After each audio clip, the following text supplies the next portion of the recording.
أشهد أن لا إله إلا الله وحده لا شريك له وأشهد أن محمدا عبده ورسوله أما بعد فأعوذ بالله من الشيطان الرجيم بسم الله الرحمن الرحيم الحمد لله رب العالمين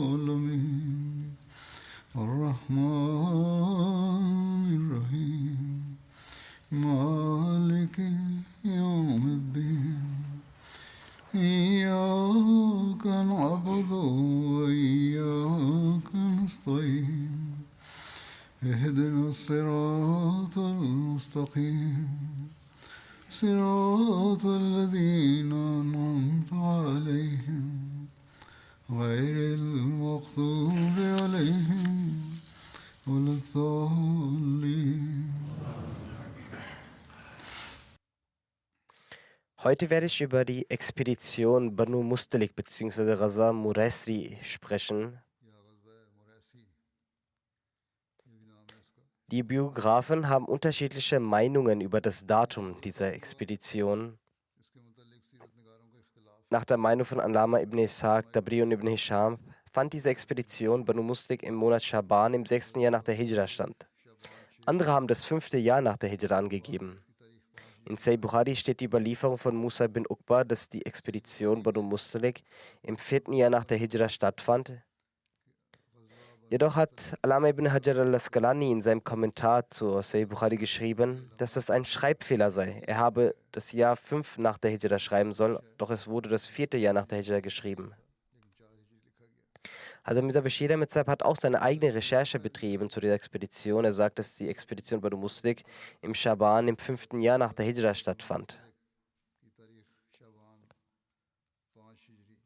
Da diese militärische Expedition gegen einen Zweig des Khuzar-Stammes namens Banu Mustalik unternommen wurde, wird sie Ghazwa Banu Mustalik genannt.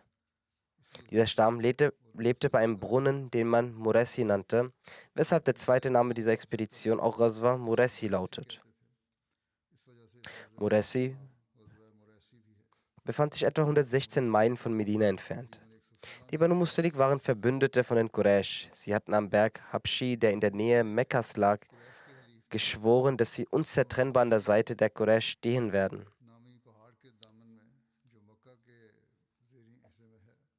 Deshalb wurden ihre Mitglieder Ahabisch bezeichnet. Und aufgrund dieses Vertrags waren der Stamm Banu Mustalik in der Schlacht von Uhud an der Seite der Ungläubigen der Quraysh beteiligt. Ein Auslöser dieses Feldzuges war, dass die Banu Mustalik in ihrer Islamfeindlichkeit sehr dreist wurden und sich immer weiter hineinstiegen. Sie hatten die vollste Unterstützung der Ungläubigen der Quraysh. Da sie in der Schlacht von Uhud am Kampf gegen die Muslime teilgenommen hatten, traten sie fortan öffentlich hervor, um die Muslime herauszufordern, und ihre Widerspenstigkeit nahm zu. Die zweite Tatsache war, dass die Karawanen für die Handelskarawanen, die Wege, unter der Leitung der Banu Mustalik waren. Und das führte dazu, dass sie große Schwierigkeiten hegten, dort durchzukommen. Der dritte Grund und der wichtigste dieser Schlacht oder Expedition lautete, dass Haris bin Abi Zara, der Anführer der Banu Mustalik, sein Volk und die Bewohner Arabiens gegen den heiligen Propheten sallam für einen Krieg vorbereitete. Und etwa 96 Kilometer von Medina entfernt damit begann, eine Armee zusammenzubauen. Also Mirza Bashir Ahmed Sahib hat in Siyar Khatam ibn darüber geschrieben. Er schreibt, die Gegnerschaft der Quraysh nahm von Tag zu Tag eine gefährliche Form an und durch ihre Konspirationen hatten sie bereits viele Stämme gegen den Islam und seine Gründer aufgehetzt. Doch nun entstand durch ihre Feindseligkeit eine neue Bedrohung, die Stämme des Hijaz, die bis dahin gute Beziehungen zu den Muslimen unterhalten hatten, begannen nun aufgrund der Hetze der Quraysh sich gegen sie zu stellen. In dieser Hinsicht übernahm die Banu Mustalik, ein Zweig des berühmten Khosar-Stammes, die Führung und begann sich zu mobilisieren, um einen Angriff auf Medina zu starten. Ihr Anführer, Haris bin Abi Dharar, bereiste die anderen Stämme dieser Region und holte auch verschiedene andere Stämme an. Als der heilige Prophet Muhammad davon erfuhr, schickte er seinen Gefährten namens Buraida bin Husayb Aslami in Richtung der Banu Mustalik, um Informationen zu sammeln. Als also Buraida bei ihren Gewässern ankam, stellte er fest, dass tatsächlich ein betrügerisches Volk anwesend war, das nicht nur sich selbst versammelt hatte, sondern auch die umliegenden Bewohner.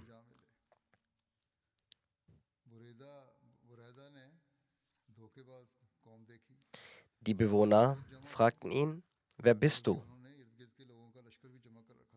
Buraida antwortete ihnen: Ich bin einer unter euch. Ich kam hierher, als ich davon hörte, dass eure Armee versammelt wird.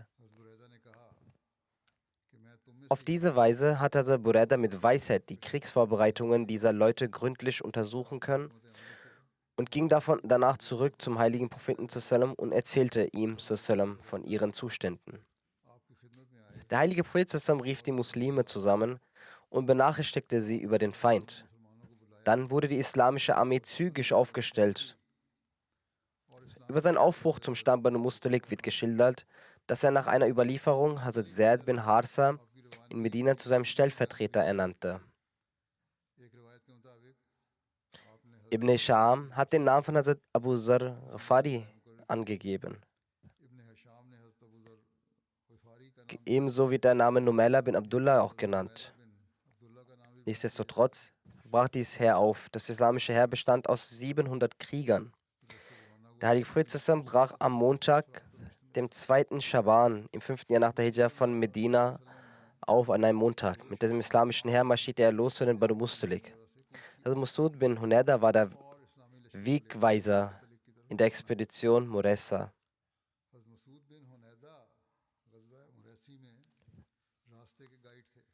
In dieser Reise hatten die Muslime insgesamt 30 Pferde, wovon 10 zu den Muhajirin gehörten und 2 dem heiligen Propheten zusammen gehörten, nämlich Lesas und Sarib.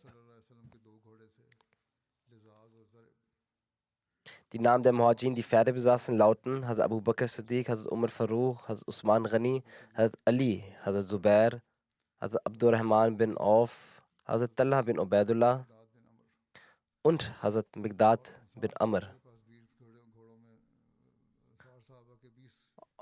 Aus den Reitern der Ansar hatten 20 auch Pferde. Man findet die Namen von 15 wieder. Unter anderem Hazrat Saad bin Muaz, Hazrat Usaid bin Uzair, Hazrat Abu Abbas bin Jabbar, Hazrat Qatada bin Numan, Hazrat Oem bin Saida, Hazrat Numan bin Adi, Hazrat Saad bin Zaid Ashali, Hazrat Haris bin Hazma, Hazrat Muaz bin Jabal, Hazrat Abu Qatada, Hazrat Abu Ubay bin Kaab, Hazrat Hubab bin Munzir, Hazrat Ziyad bin Labid, Hazrat Farwa bin Rawar, Hazrat Muaz bin Rafi. Wie dem auch sei, die Details dazu werden wie folgt erläutert. Mit dem heiligen Propheten zusammen sind auch viele Heuchler aufgebrochen. Auf diese Art und Weise sind sie noch nie für eine Expedition aufgebrochen. Wieso sind sie aufgebrochen? Es heißt, dass sie nicht für den Dschihad motiviert waren, sondern nur an der Kriegsbeute interessiert waren. Wenn sie also gewinnen, dass sie dann etwas von der Kriegsbeute erhalten. Also Mirza Bashir Ahmad Sahib hat dies wie folgt erläutert. Als der heilige Prophet die Nachricht davon erhielt, schickte er vorsichtshalber einen Gefährten namens Buraida bin Husayb zum Stamm Banu Mustalik, um Informationen zu sammeln, und forderte ihn auf, schnell zurückzukehren und ihm ein Bild von der Realität der Lage zu geben. Also was wirklich dahinter steckt. Dazu sollte er Informationen sammeln. Als Buraida eintraf, stellte er fest, dass in der Tat eine sehr große Versammlung anwesend war und von Vorbereitungen getroffen wurde, um Medina mit großer Vehemenz und Aufruhr anzugreifen. Er kehrte sofort zurück und teilte dem heiligen Propheten seine Kenntnisse mit. Gemäß seiner Gewohnheit forderte der heilige Prophet seine Gefährten auf, sich vorsorglich auf dem Weg zur Behausung der Banu Muslik zu machen. Bevor also sie zuerst angreifen, hat der Prophet zusammen angegriffen, dass sie zuerst aufbrechen sollten.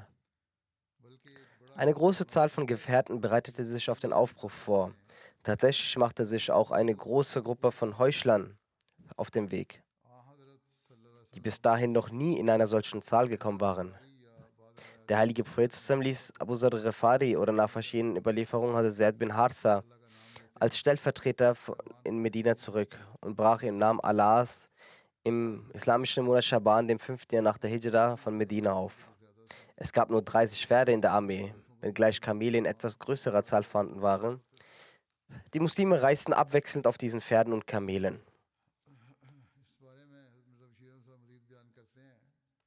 Also Mirza Bashir Ahmad Sahib schreibt dazu weiter: Während dieser Reise stießen die Muslime zufällig auf einen Spion der Ungläubigen, der gefangen genommen wurde und dem heiligen Propheten vorgeführt wurde.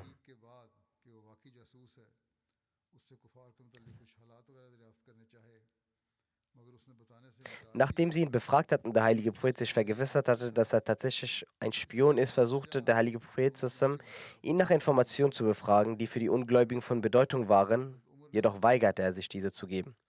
Da er sich verdächtig verhielt, ließ ihn Hazrat Umar nach den zu der Zeit üblichen Kriegssätzen hinrichten, also nach dem Kriegsgesetz, das in der Ära im Gebrauch war.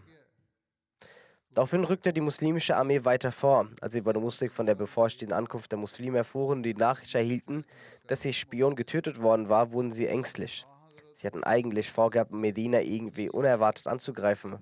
Doch nun hatte sich das Blatt gewendet. Sie gerieten in großer Furcht und die anderen Stämme, die ihnen zu Hilfe gekommen waren, fürchteten sich so sehr vor der Macht Gottes, dass sie sofort von ihrer Seite wichen und in ihre Häuser zurückkehrten. Die Banu Muslik jedoch waren von der Feindschaft der Quraysh gegen die Muslime so tief berauscht, dass sie sich nicht vom Krieg zurückhielten und weiterhin entschlossen waren, die muslimische Armee mit aller Kraft zu bekämpfen.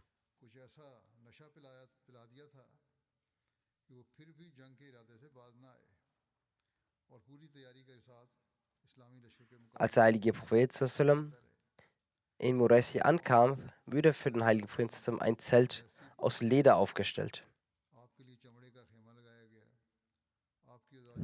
Aus seinen heiligen Ehefrauen waren Hazrat Aisha Siddiqa anha mit ihm. Einige Historiker geben auch an dieser Stelle Hazrat Salma an, dass sie auch mit Hazrat Aisha vor Ort war. Doch Allama ibn Hajar hat diese Überlieferung als schwach eingestuft, in denen Hazrat Salma erwähnt wird. Nach ihm lauten die Worte von Aisha in Sahih Bukhari folgt: Fakharja Sahmi, das heißt, mein Los wurde gezogen. Daraus wird ersichtlich, dass aus den Ehefrauen des heiligen Propheten zusammen allein Aisha mit dem heiligen Propheten zusammen gereist war.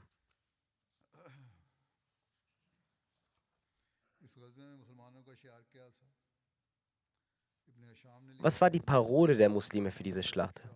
Ibn Sham schreibt es am Tage von Banu Muslik, die Parole der Muslime lautete: Ya Mansuru, Amitta.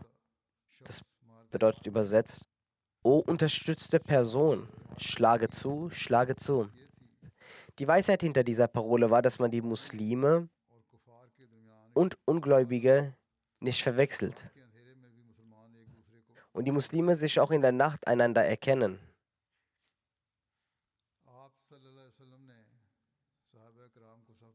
Der heilige Prophet sallam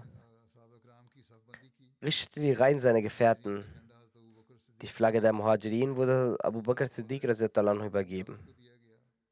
Eine weitere Überlieferung besagt, dass Ammar bin Yasser gegeben wurde und die Flagge der Ansar Sa'd bin Ubadah. Der heilige Prophet sallam befahl Hazrat Hukam, dass es unter den Leuten verkünden soll vor den Feinden: O ihr Menschen, spricht, dass es niemanden außer Allah gibt, den ihr anbetet, und sichert damit eure Leben und euer Vermögen. Hazrat Umar tat es so. Doch die Götzendiener lehnten es ab. Eine Weile lang wurden Pfeile geschossen. Zuerst hat einer von den Ungläubigen den ersten Pfeil geschossen. Dann haben auch die Muslime einige Zeit lang Pfeile geschossen. Dann wies der heilige Prophet seine Gefährten an, einen Angriff zu starten. So attackierten sie gemeinsam und keiner der Götzendiener konnte fliehen. 10 von ihnen wurden getötet und alle anderen wurden festgenommen.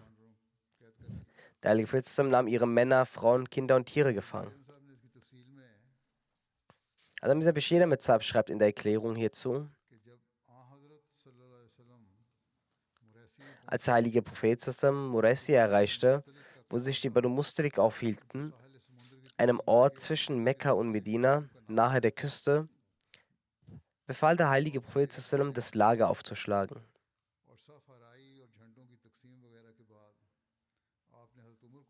Nach dem Aufstellen und der Verteilung der Flaggen und so weiter, wies der heilige Prophet Umar an, vorzurücken und den Banu Mustalik zu verkünden, dass sie sich auch jetzt, wenn sie ihre Feindschaft gegen den Islam aufgeben und die Herrschaft des heiligen Propheten zusammen akzeptieren, so würde ihnen Frieden gewährt werden. Es wurde also nicht verlangt, den Glauben zu wechseln, sondern nur die Herrschaft des heiligen Propheten zu akzeptieren, wodurch dann ihnen Frieden gewährt wird. Dann würden die Muslime auch wieder zurückkehren. Jedoch weigerten sie sich vehement und bereiteten sich auf den Krieg vor. Es wird sogar berichtet, dass der erste Pfeil dieses Krieges von einem Mann ihres Stammes abgeschossen wurde, also der Banu Mustalik. Als der heilige Prophet zusammen Zeuge ihrer Feindseligkeit wurde, befahl er auch den Gefährten zu kämpfen. Eine Zeit lang lieferten sich beide Seiten einen Pfeilregen, woraufhin der heilige Prophet den Gefährten befahl, einen plötzlichen Angriff zu starten. Der heilige Prophet zusammen befiel ihnen, plötzlich einen Angriff zu starten. Aufgrund dieses plötzlichen Angriffs verloren die Ungläubigen Boden unter den Füßen. Die Muslime umzingelten sie so geschickt, dass ihr gesamter Stamm eingekesselt wurde und gezwungen war, ihre Waffen niederzulegen. Mit nur 10 Opfern unter den Ungläubigen und einem unter den Muslimen endete dieser Krieg, der eine gefährliche Form hätte annehmen können. Heute möchte ich auch einen Märtyrer und einige Verstorbene erwähnen, weshalb ich die eigentliche Chutbah nur kurz halte. Ich möchte aufgrund auch des Monats Muharrams, welchen wir gerade durchleben, auf Gebete hinweisen. Es ist ein schmerzliches Ereignis, in dem ein Beispiel der Tyrannei und Ungerechtigkeit statuiert wurde. Der Enkel des heiligen Propheten zusammen und seine Familienanhänger wurden gemartert. Doch es ist ein Kümmernis für die Muslime, dass sie, anstatt daraus eine Lehre zu ziehen, diese Tyrannei noch bis heute durchziehen. Im Muharram vermehrt sich die Feindschaft zwischen den Sunniten und Schiiten und es werden vermehrt Anschläge ausgeübt. Auf beiden Seiten kommen dadurch Menschen ums Leben. Das Streben nach Splitterungen und eigenem Interesse hat in der gesamten muslimischen Welt Unheil ausgelöst.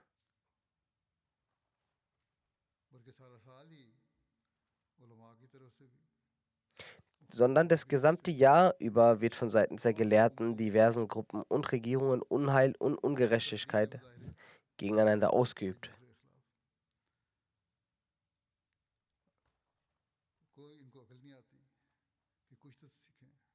Sie hegen keinen Verstand, dass sie daraus etwas lernen sollten und Gottesfurcht entwickeln sollen. Die Mittel, die Allah geschaffen hat, um dieses Unheil zu beenden, möchten diese Menschen nicht akzeptieren. Sie möchten nicht in das Treugelübde des Vers Messias eintreten.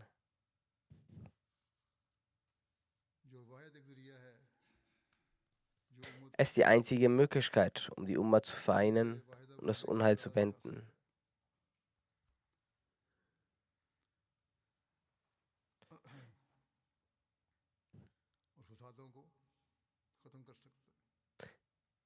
Die Muslime vereinend können etwas verändern.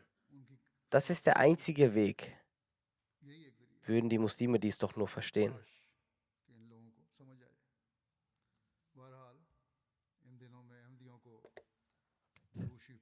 Jedenfalls sollten Ahmadis in diesen Tagen besonders darauf achten, Durush-Schrif zu rezitieren und für die Einheit der Muslime zu beten.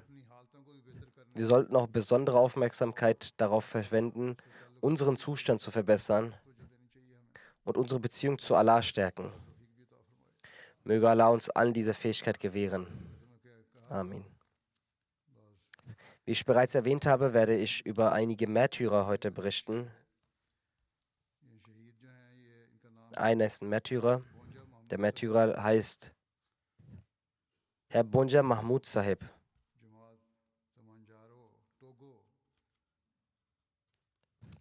Der aus der Gemeinde Tamanjaro in Togo stammte.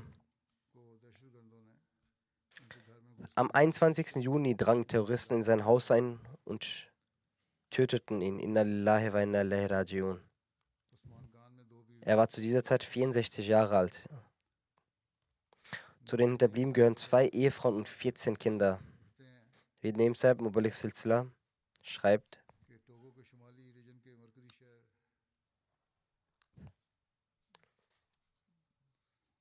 die Gemeinde Tamanjaro liegt in der Nähe der Hauptstadt der Nordregion von Togo, nahe der Grenze zu Burkina Faso.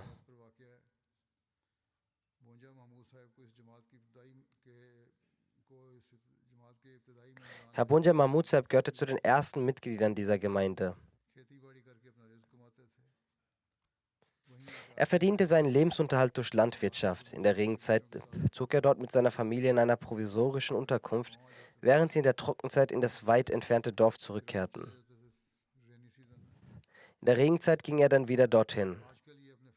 Zurzeit befand er sich auf seinem Bauernhof, als am Abend des 21. Juni gegen 20 Uhr 4 Terroristen in sein Haus eindrangen. Sie schalteten eine Taschenlampe an. Sein Sohn Umar, der 14 Jahre alt war, sah das Licht. Sein 14-jähriger Sohn, nicht der Name Umar, sondern sein Alter war 14 Jahre alt. Er heißt nicht Umar, sondern sein Umar Alter war 14 Jahre alt.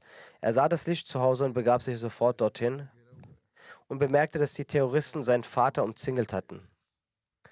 Vor Schreck rannte er davon weg. Die Terroristen legten eine Waffe an der Unterseite von Bonja Mahmuds Kinn und schossen, wobei die Kugel durch seine Nase nach außen drang und ihn sofort tötete. Inna lillahi wa inna ilaihi rajiun. Nach dieser Tat verließen die Terroristen den Ort, ohne andere Familienmitglieder Schaden zuzufügen. Es scheint, dass es ihr Ziel gewesen sei, ausschließlich den Verstorbenen zu töten. Als die Nachricht die Militärbehörden erreichte, trafen diese sofort ein. Angesichts der begrenzten Befugnisse der Regierung, die Terroristen haben alle Gebiete besetzt, übernahm das Militär den Leichnam und nach Abschluss ihrer üblichen Verfahren übergaben sie den Leichnam am nächsten Tag den Angehörigen.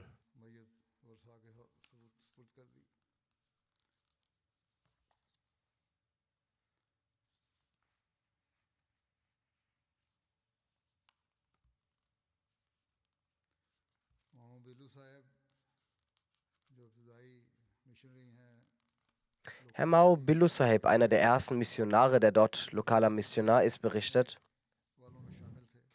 der Verstorbene gehört zu den ersten Mitgliedern, die das Bett abgelegt hatten. Nach seinem Konvertieren nahm er regelmäßig an Gebeten und Gemeindeaktivitäten teil und begann auch regelmäßig Chanda zu zahlen. Der Halqa-Missionary Herr Jodama Tahir Sahib erzählt, nachdem er 2007 das Bett abgelegt hatte, begann sofort der Monat Ramazan. Es war eine Regenzeit gewesen und die Arbeiten zur Vorbereitung der Feldarbeiten hatten bereits begonnen. Einige Dorfbewohner begannen ihn zu verspotten und fragen: Du bist nun ein Muslim, willst du nun fasten oder auf dem Feld arbeiten, da du während dem Fasten nicht hart arbeiten kannst, wobei wir hart arbeiten werden und unsere Erträge werden auch gut ausfallen. Herr Mahmud antwortete: Ich habe den Islam von Herzen angenommen, deshalb werde ich sicherlich fasten. Die Ernte liegt in der Hand Gottes. Ich werde so viel arbeiten, wie ich kann, und was mir bestimmt ist, werde ich erhalten. Gott wird es mir sicherlich gewähren. Gott ließ es so kommen, dass in diesen Tagen Es aufhörte zu regnen. Während des gesamten Ramadan regnete es nicht. So konnte Herr Mahmud in Ruhe fasten und erst am zweiten Tag des Eid-Festes begann es wieder zu regnen, sodass alle Bauern, wie in seinem Dorf bzw. Gebiet üblich geackert wird, wieder auf die Felder zurückzukehren konnten. Allah hat auch diejenigen von der Arbeit abgehalten, die sich über ihn lustig gemacht hatten, und seinem Diener die Möglichkeit gegeben, ihn anzubeten.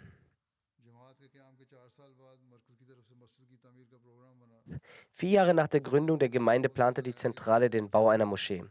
Die Nicht-Ahmadis im Dorf protestierten heftig dagegen, wozu diese Moschee gebraucht wird und dass sie in ihrer Moschee beten könnten.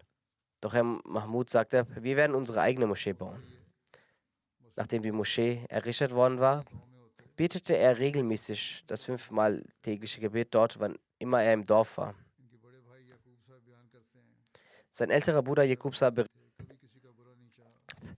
er war sehr sanftmütig, er wünschte niemandem etwas Schlechtes. Wenn ein familiäres Problem nicht gelöst werden konnte, konnte man zu ihm und löste dieses mit Leichtigkeit. Möge Allah den Rang des Verstorbenen erhöhen und seinen Kindern und Nachkommenschaft die Kraft gewähren, seine Tugenden fortzuführen. Möge Allah auch in diesen Gebeten dem Terrorismus ein Ende setzen und Frieden und Sicherheit schaffen.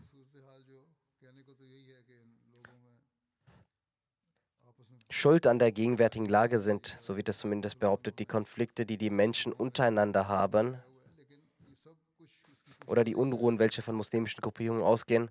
Aber all dies geschieht durch den Rückhalt der Großmächte, die für ihre eigenen Vorteile den Terrorismus in diesen Gebieten fördern. Und gleichzeitig geben sie sich durch Aussagen, Frieden zu schaffen, als mitfühlend vor. Wenn sie, die Großmächte, ihnen keinen Rückhalt geben würden, könnten diese Organisationen erst gar nicht agieren.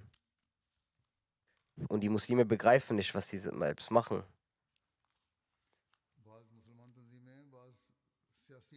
Es sind einige muslimische Organisationen und einige Politiker, die sich auch den Terroristen angeschlossen haben.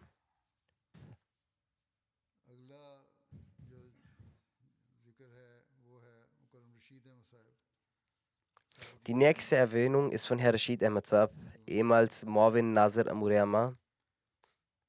Er war der Sohn von Herrn Nur Hussain Sahib. Er ist vor wenigen Tagen im Alter von 86 Jahren verstorben. Inna lillahi wa inna ilaihi rajiun. Er ist in Qadian geboren und war ein gebürtiger Ahmadi. Die Ahmadiyyat wurde in seiner Familie durch seinen Vater Nur Hussain Sahib eingeführt, der 1924 zur Zeit des zweiten Khalifen das Bai'at leistete und in die Jamaat eintrat. Herr Rashid Sahib erlangte seine primäre Bildung in Qadian. Nach der Entstehung Pakistans, nach seinem Realabschluss, begann er der Jamaat zu dienen. Im Jahr 1998 wurde er, obwohl er bereits pensioniert war, erneut eingestellt und erhielt die Möglichkeit, bis 2021, solange es seine Gesundheit erlaubte, zu dienen.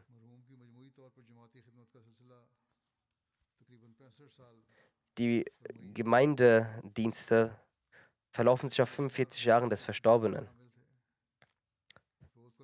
Er besaß sehr viele positive Eigenschaften, war immer engagiert, jede Arbeit am selben Tag zu erledigen, war ein treuer Diener der Jamaat gewesen und hat sehr aufrichtig alle Sachen erledigt, war sehr pünktlich auch immer gewesen in seiner Arbeit. Er war Mitglied des Nizam-e-Wasiyyat und hat immer regelmäßig seine Chanda bezahlt und war immer besorgt um die Zahlung seiner Chandajat und hat es immer als erstes gezahlt. Er hat an jeder Jamaat-Aktivität teilgenommen, hat eine gute Bindung zu Verwandten und hat immer im Verborgenen den Mitfühlenden geholfen. Er hegte große Liebe zum Khilafat. Vom zweiten Kalifentum bis hin zum 5. Kalifen hat er in jeder Zeit die Ehre gehabt zu dienen und dies mit großer Aufrichtigkeit getan. Er war einer, der stets sehr ruhig und gedient hat und ohne etwas zu verlangen gedient hat. 1974 und 1984 in den Zeiten der Unruhe hat er auch die Möglichkeit gehabt zu dienen. In den Zeiten von 1974, den Unruhenzeiten haben die Polizisten ihn gefangen genommen. Und nach der Gefangennahme war die Polizei mit dem Bus nach Faisalabad unterwegs, bis der Bus angegriffen wurde. Der Bus, in dem er auch mit war. Die Polizei sowie andere Leute rannten von dort weg und ließen ihn dort alleine. Die Randalierer haben ihn gesehen und er hatte Handschellen an. Und damit haben die Randalierenden begangen, ihn mit Messern anzugreifen. Er war danach einige Monate im Krankenhaus gewesen und danach wurde er wieder in Gefangenschaft genommen. Er hatte sich auch die Finger dabei geschnitten gehabt. Er hatte Wunden am Gesicht und war sehr lange im Krankenhaus gewesen und konnte eine lange Zeit auch deshalb nicht ganz sprechen. Doch Allah hat ihm das Leben gerettet.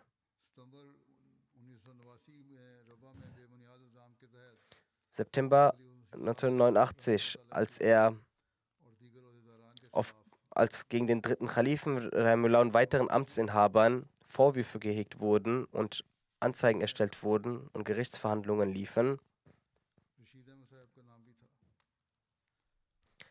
Darin war auch der Name von Rashid Ahmed Saab enthalten. Eine lange Zeit wurde dieses Gerichtsverfahren gezogen.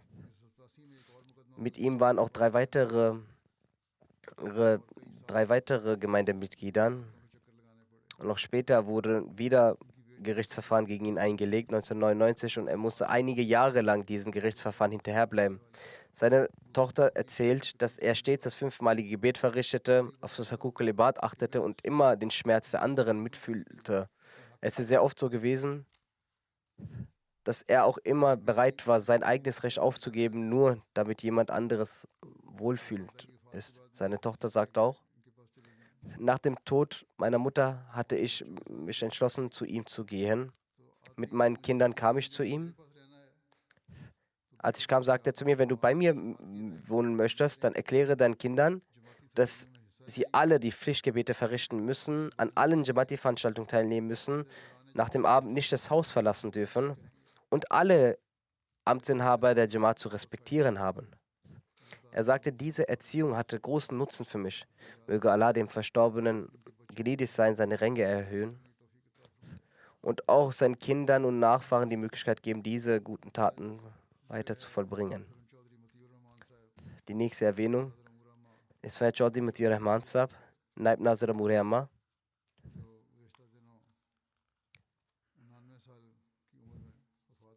Er ist vor wenigen Tagen im Alter von 89 Jahren verstorben in der Rajiun. Er war gebürtiger Ahmadi gewesen.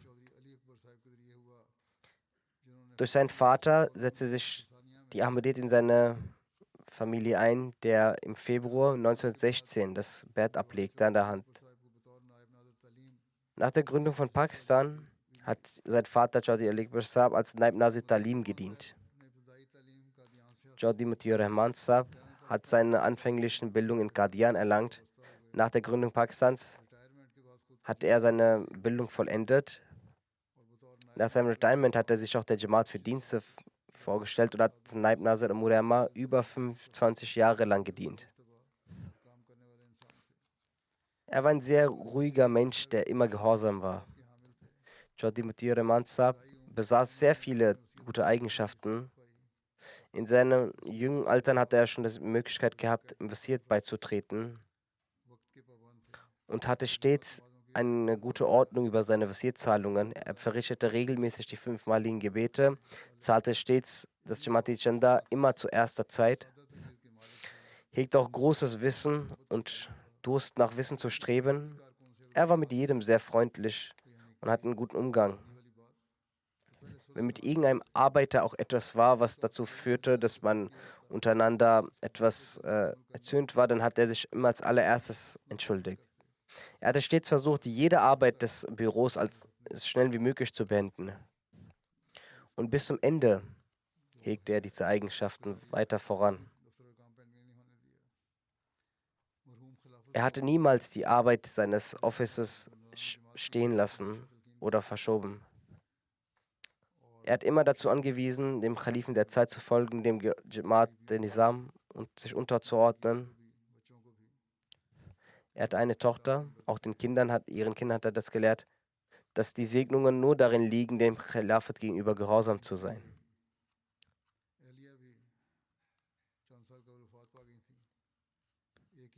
Vor wenigen Jahren ist auch seine Ehefrau verstorben. Er hat nur eine einzige Tochter. Auch ihr Ehemann ist verstorben. Diese ganzen Trauern hat sie mit großer Geduld auch auf sich genommen. Möge Allah dem Verstorbenen gnädig sein, seine Ränge erhöhen.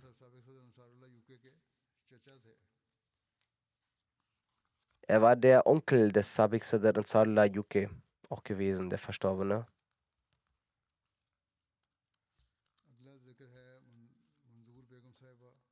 Die nächste Erwähnung ist von Mansur Begum Sahiba, die Ehefrau des verstorbenen Marur Bedr Sahiba aus Sargodha. Sie ist vor wenigen Tagen verstorben. Inna lillahi wa inna ilaihi rajiun.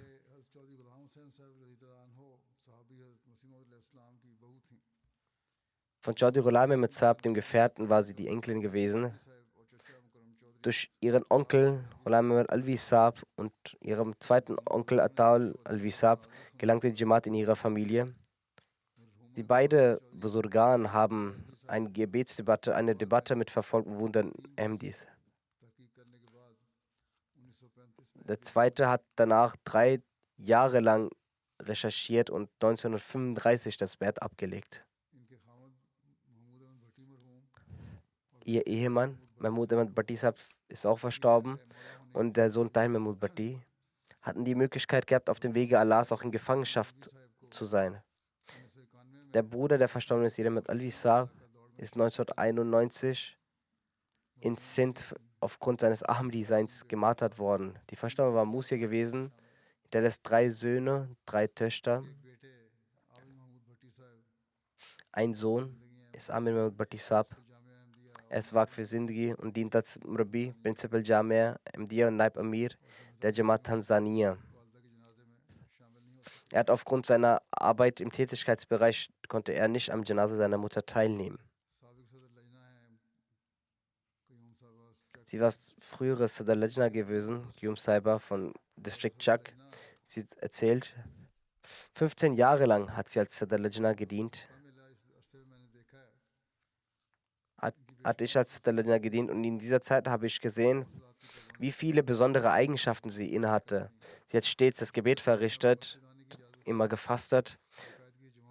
Solange die Frauen in die Moschee kommen konnten, ist sie sehr regelmäßig zum Jumma-Gebet gekommen und saß immer in der ersten Reihe. Nun gibt es Restriktionen, weshalb Frauen nicht in die Moschee für das Jumma-Gebet kommen können, auch nicht zum Eid-Gebet. Sie sitzen zu Hause,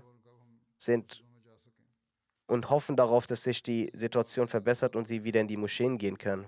Beten sie auch dafür, dass Allah gnädig gegenüber den Menschen in Pakistan ist. Sie waren in jedem Ijlas anwesend. Im Ramzan hat sie regelmäßig mit den Frauen in der Moschee das Tarawih-Gebet verrichtet. Sie hat sich selbst und auch den Kindern der Kinder mit der Moschee verbunden, hat die Kinder sehr gut erzogen, hat ihn immer dazu animiert, der Jamaat zu dienen. Gestern Mahmud Bhatti Sahib, ihr Sohn, schreibt,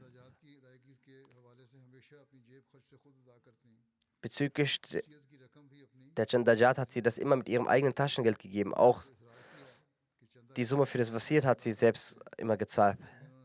Wir haben ihr gesagt, dass wir bereit sind, ihr Chandajat zu zahlen, aber sie sagte, nein, ich habe für meinen Gott das Wasiat gemacht und es ist meine Pflicht, das zu tun. Sie hatte großes Verlangen auch nach dem Glauben gehabt. 1989, als sich die Situation in ihrem Dorf verschlechterte für die Jamaat und auch einige Ahmadi-Häuser verbrannt wurden, angezündet wurden, sagte sie zu ihrem Ehemann und Söhnen, geht zur Moschee, ich werde alleine unser Haus beschützen. In diesen Tagen ist ihr Vater und auch ihre Söhne und ihr Ehemann gefangen genommen worden. Sie waren nicht besorgt gewesen, sondern ihre Söhne erzählen, sie hat die ganze Nacht weinend gebetet, O Allah, gewähre meinem Ehemann und meinen Söhnen die Möglichkeit, immer standhaft mit der Jamaat verbunden zu bleiben. Möge Allah sie segnen. und auch ihren Kindern die Möglichkeit geben, diese guten Taten fortzuführen. Die nächste Erwähnung ist von Master Sadat Ashraf Sahib. Er war der Sohn von Herrn Master Sadat Ahmad Ashraf, dem Sohn von Khushi Mahmud Sahib, der ein Leibwächter des zweiten Khalifen war. Er ist vor wenigen Tagen im Alter von 83 Jahren verstorben. Zu den Hinterbliebenen gehören neben seiner Ehefrau 3 Söhne und 3 Töchter. Einer seiner Söhne ist Usman Ahmed Talib Sahib, der als Murabi Silsila in Sierra Leone tätig ist und aufgrund der dienstlichen Pflicht an seinem Einsatzort nicht an der Beerdigung seines Vaters teilnehmen konnte. Usman Sahib Murabi Silsila schreibt: Mein Vater war vom Beruf Lehrer. 1963 hat er dem von der Muslimmord ausgerufenen Initiative folgend, wanderte er nach Bashirabad im Staat Sindh aus und unterrichtete an der Talimul Islam High School Arabisch. Vor der Auswanderung nach Bashirabad in Sindh war er in Darul Ahmad Gharbi lebhaft. Er pflegte stets eine sehr liebevolle Beziehung zu Maulana Ghulam Rasul Rajeki Sahib. Weiterhin berichtet er: Maulana Ghulam Rasul Rajeki Sahib nannte meinen Vater seinen Adoptivsohn. Und wegen seines frommen Gemüts liebte er ihn auch besonders. Auch in privaten Angelegenheiten ließ Maulvi Sahib manchmal von ihm erledigen. Wenn immer jemand Maulana Rajeki Sahib eine Summe als Dankesgabe zwecks Bittgebets hinterließ, beauftragte er meinen Vater, dass er diese Summe in Darul Serfat einzahlen soll und die Quittung mitbringen soll. Also er spendete es immer, die Summe. Weiterhin berichtete er: An einem heißen Tag kam Maulana Rajeki Sahib zu uns nach Hause und klopfte an der Tür. Mein Vater ging nach draußen und sagte zu ihm: Warum sind Sie in dieser Hitze gekommen? Hätten Sie doch mich gerufen. Ich wäre selbst erschienen. Darauf erwiderte Maulvi Sahib meinem Vater: Wenn du Geld gebraucht hattest, hättest du es mir sagen können. Maulana Rajeki Sahib fügte hinzu: Allah hat mich mit dem Befehl angesprochen, Sadat braucht Geld, geh und gib ihm Geld. Daraufhin holte Maulana Rajeki Sahib das Geld aus seiner Tasche, übergab es ihm und ging wieder. Diese Verbindung hatte er also mit Allah Ta'ala, dass Gott selbst im Herzen eines anderen seiner frommen Diener eingab: Geh und hilf ihm. Sein Gehorsam gegenüber Khilafat war immer beneidenswert. Darüber sagt Murabi Sahib: Ich hatte mir einmal für ein paar Tage freigenommen und reiste nach Pakistan, um ihn zu besuchen. Als ich seinen gesundheitlichen Zustand sah, schlug ich vor, mir weitere Tage freizunehmen. Daraufhin sagte er sehr streng: Denk nie wieder mehr so, noch sag es jemals. Der Khalif der Zeit hat dir einen Posten zugewiesen, bleib dort und diene der Jamaat und schütze sie bis zu deinem letzten Atemzug.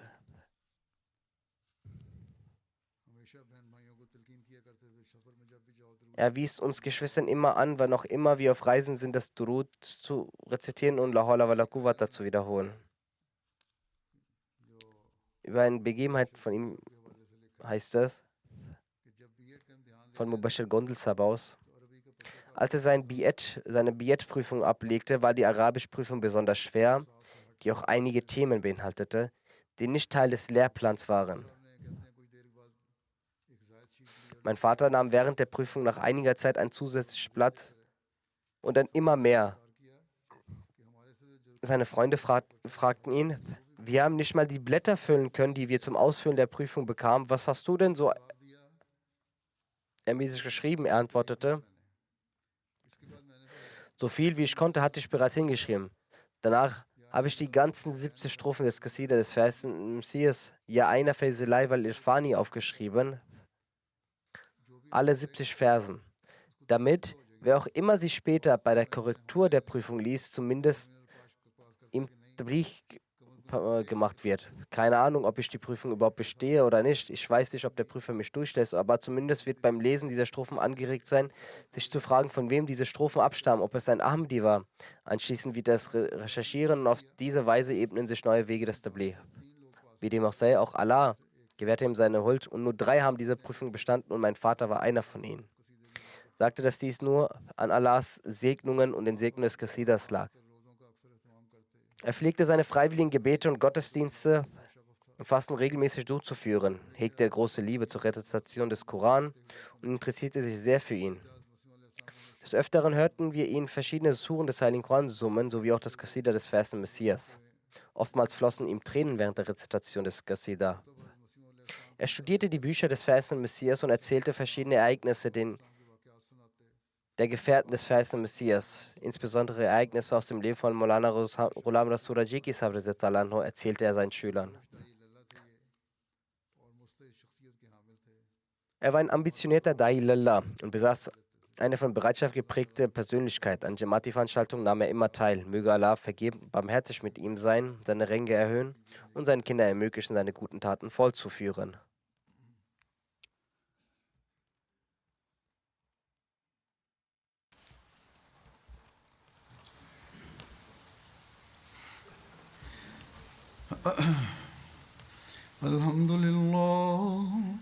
الحمد لله نحمده ونستعينه ونستغفره ونؤمن به ونتوكل عليه ونعوذ بالله من شرور أنفسنا ومن سيئات أعمالنا من يهده الله فلا مضل له ومن يضلل فلا هادي له ونشهد أن لا إله إلا الله ونشهد أن محمدا عبده ورسوله عباد الله رحمكم الله إن الله يأمر بالعدل والإحسان وإيتاء ذي القربى وينهى عن الفحشاء